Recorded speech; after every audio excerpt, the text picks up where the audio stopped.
da noch, die kommt nicht rüber zu den Schulreisfotos. Und da gehört da rüber. Da haben wir die von den ganz viel vom Weihnachtsspiel. So gut. Alle zusammen. Ich bin wieder am Fotos anschauen. Alte Kinderfotos von mir und meiner Schwester Clara. Meine Grossschwester Clara hat mir einen ganzen Haufen so Fotos geschickt. Also jetzt dann alle endlich eingeklebt. Es hat ganz witzige Fotos darunter. Da zum Beispiel. Clara als Engel. Ja, das war an einer Weihnacht. Sie sieht ganz herzig aus und macht ein wunderbar unschuldiges Gesicht. Dabei war sie überhaupt kein Engel. Nein, eher ein Bengel. Aber einisch hat Clara wirklich Flügel am Rücken gehabt. Also, fast. Sie ist mal zu mir gekommen und hat gesagt, heute müssen wir etwas Gutes tun. Eine gute Tat. Das habe ich nicht ganz verstanden und habe gefragt, warum sollen wir etwas Gutes tun? Damit wir später in den Himmel kommen. Gut, habe ich gesagt, etwas Gutes tun wir später. Jetzt will ich spielen. Wir spielen das schon auch, hat Clara gesagt, aber vorher müssen wir etwas Gutes tun und ich weiss auch schon was. Wir schenken den armen Menschen ein paar von unseren Kleidern. Du schenkst zum Beispiel eine von deinen Jeans und ich eins von meinen Röckli.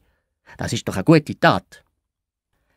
Das ist wirklich eine gute Tat, habe ich gedacht. Nur, wo findet mir ein armer Mensch? Was für ein armer Mensch? Hat Clara gefragt. Ja, denk der meine Hosen bekommt. Es muss also ein Kind sein, das keine Hose hat, damit es dann meine tragen kann. Aber ich kenne also niemanden, der keine Hose trägt. Kennst du einen armen Mensch? Nein, hat Clara zugeben. Siehst, es ist gar nicht so einfach. Doch, es ist ganz einfach, hat meine Schwester Clara behauptet. Wir müssen deine Hosen und mein Kleid in einen Plastiksack legen.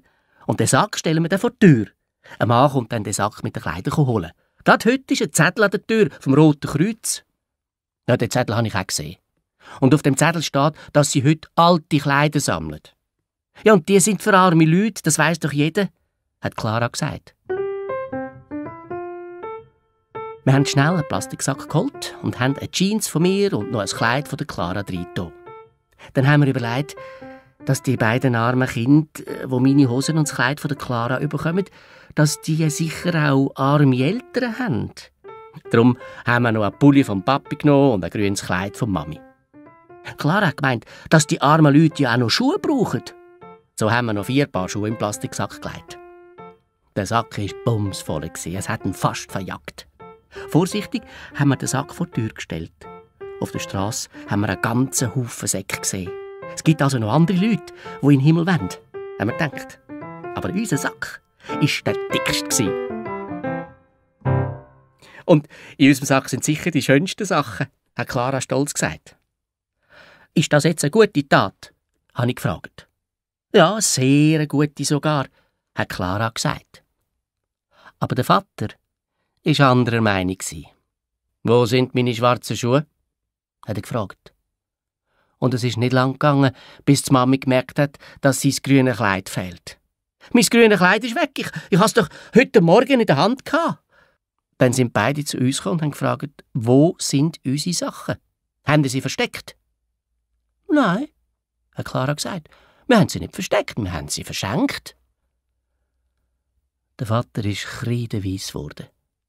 Was habt ihr?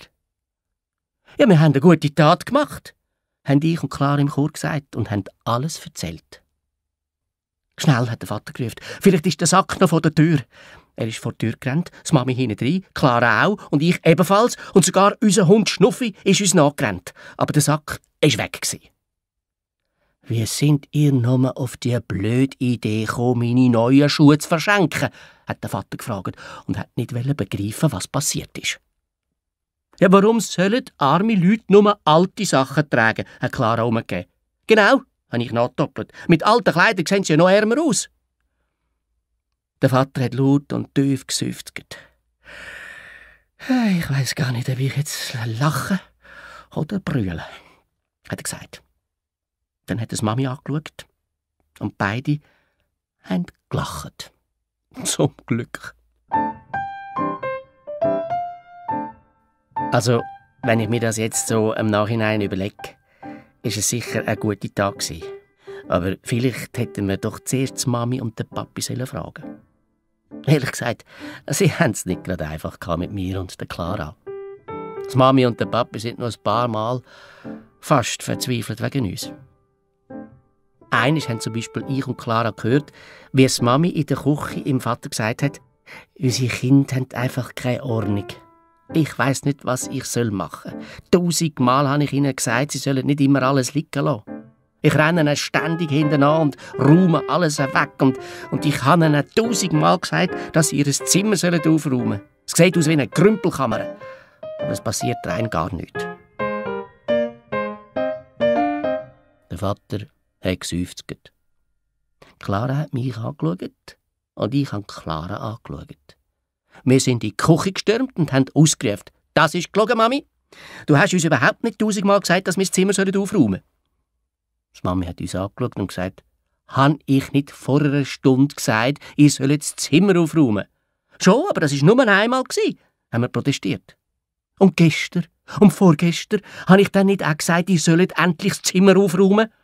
«Schon», hat Clara gesagt, «aber das ist nicht 1000-mal.» Die Mami hat tief geschnauft. «Ich habe es euch manchmal genug gesagt. Also nochmal. Räumt bitte endlich euer Zimmer auf. Ich will, dass ihr Ordnung habt und kein Saustall. Verstanden?» «Verstanden!» hat dann noch der Vater gesagt. Wir haben verstanden. Sind ins Zimmer. Natürlich haben wir Ordnung haben und kein Saustall. «Und wie machen wir jetzt das?» habe ich gefragt. «Ja, das ist ganz einfach», hat Clara erklärt. «Du musst einfach alles aufräumen. Wenn du etwas siehst, das nicht an seinem Platz ist, dann musst du es an seinen richtigen Platz tun.» «Okay», habe ich gesagt. «Das mache ich.» Ich habe sofort im Zimmer herumgeschaut und gesucht, was nicht an seinem Platz ist. Aber ich habe nichts gefunden. «Du musst deine Spielsachen zusammenräumen», hat Clara gesagt. «Die liegen überall umeinander.» «Das stimmt gar nicht. Die sind alle am richtigen Platz», habe ich gesagt.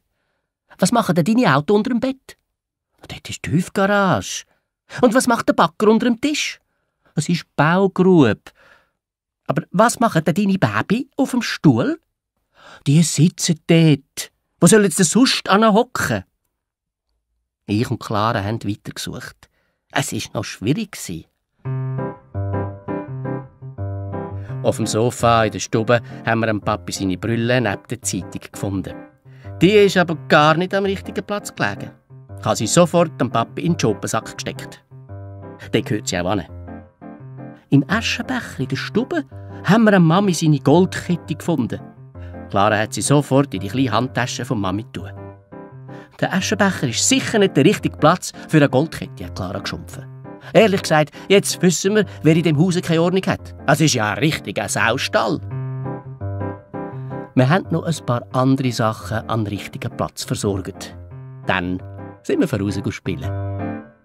Wo wir zurückgekommen sind, hat der Papi in der ganzen Wohnung seine Brille und die Mami hat seine Goldkette gesucht. Beide waren total aufgeregt.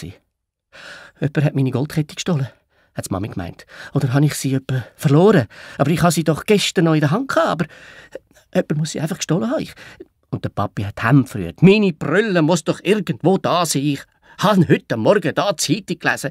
Also, Kind, habt ihr Mami seine Goldkette und meine Brille gesehen? «Ja», hat Clara gesagt. «Wir haben aufgeräumt.» «Was habt ihr?» haben die Mami und der Papi im Chor gefragt. «Ja, wir haben alles an den richtigen Platz gelegt. Schliesslich sind wir zwei gut erzogene Kinder, die Ordnung haben und kein Saustall.»